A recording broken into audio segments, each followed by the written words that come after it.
Welcome to the Behavior Definitions module. Before we start with this module, let's take a look at the table of contents for the entire measurement module. We'll first begin with behavior definitions. Next, we'll move on to measurable dimensions of behavior. Then we'll look at continuous measurement, which is broken down into a few subsections. Then we'll look at discontinuous measurement, which also has a few subsections. We'll look at permanent product recording, graphing, and then finally, troubleshooting. But for now, we just have to worry about behavior definitions. So in this segment, you will learn about the definitions of behavior. Why should we define behavior in the first place? Well, defining behavior allows us to measure it. And we want to measure behavior so that way we, as behavior analysts, can make sure that we are making an effective change. Bear.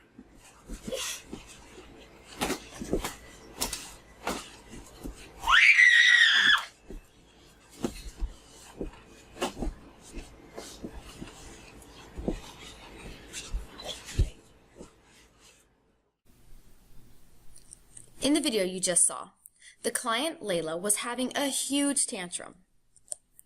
Our goal is to decrease Layla's tantrums. So to accomplish this, we are going to need to define Layla's tantrums so that way we can measure how often they actually occur. Then we want to put a behavior intervention in place so that we can determine if we are being successful in decreasing tantrums. And the only way that we're going to be able to implement a behavior intervention and the only way that we can make sure that our behavior intervention is working is if we define the behavior from the very beginning and collect data on it. Now that you've seen an example of one client's specific behavior, let's define some terms you will see throughout this module as well as all the rest of the modules. The first term is behavior, and that's activity of living organisms, so everything that people or things do. So for an example, let's look at a task that involves many different behaviors to reach a single goal. Applying makeup. So, the very first example that we can give is an individual picking up the brush and picking up the powder. That is one behavior. The individual bringing the brush and the powder closer together is another behavior. Then, the individual using their hand to move back and forth to put the powder on the brush is another behavior.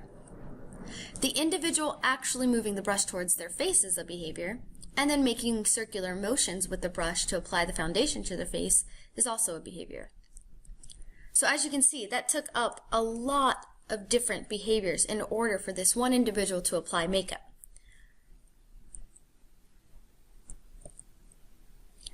Next, we'll look at the term environment. An environment is defined as everything besides the client's behaviors. So for example, we can say the vanity where that individual applied makeup or where you apply your makeup is technically your environment. The lights that help you see when you're applying your makeup is your environment. Now let's define a stimulus. Everything that affects you through your 5 senses. So this could be the makeup brushes that Kayla touches or your makeup brushes. This could be the perfume that Kayla smells or the perfume you smell. Or maybe the music that Kayla listens to when she's getting ready for a girls' night out. Behavior definitions should be individualized. This is so extremely important, and we'll tell you why in just a little bit.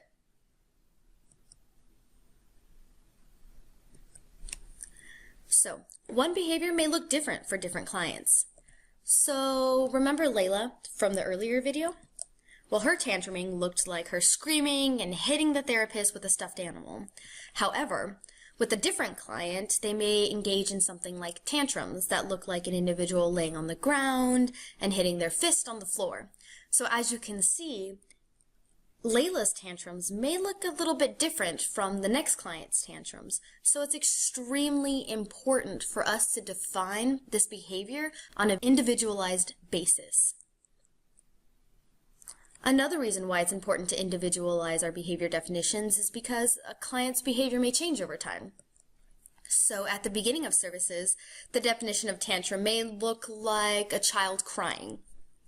However, 4 months into service, a tantrum may be defined as just a child whining. As you can see, the actual acts have changed. However, the term that we used, tantrum, is staying exactly the same. Behavior definitions can tell us what effect the behavior has on the environment, or maybe tell us what the behavior looks like when it occurs. So let's look at some behavior definitions that tell us the effect on the environment. So the first example we have is self-injury. This definition is visible bruises on any area of the client's body. As you can see, the definition tells us what the effect the behavior has on the environment. It's visible bruises.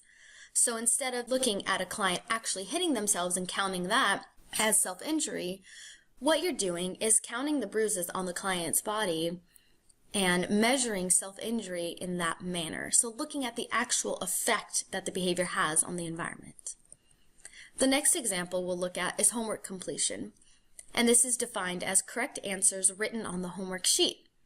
This definition tells us what the effect the behavior has on the environment. So once again, you can see we have an actual homework sheet that the client has written on. Instead of watching the client actually write these answers out, we can just look at the homework sheet, and we know that the client was engaging in the behavior based on the amount of correct answers the client received. Our last example on behavior definitions that show the effect on the environment is a tantrum. So this definition is the child cries, which results in a decibel reader hitting 70 decibels or more. So as you can see, we would have a decibel reader, which can be used on the phone, and the only time we would count crying is if the decibel reader hits 70. Once we see 70, we can mark our tally and measure our behavior that way. This doesn't mean the client is whining or crying and we're measuring the behavior that way. We're only marking a tantrum if we see the decibel reader go to 70, and that only. So these were the definitions that showed us the effect on the environment. Now, let's look at some behavior definitions that tell us what the actual behavior looks like.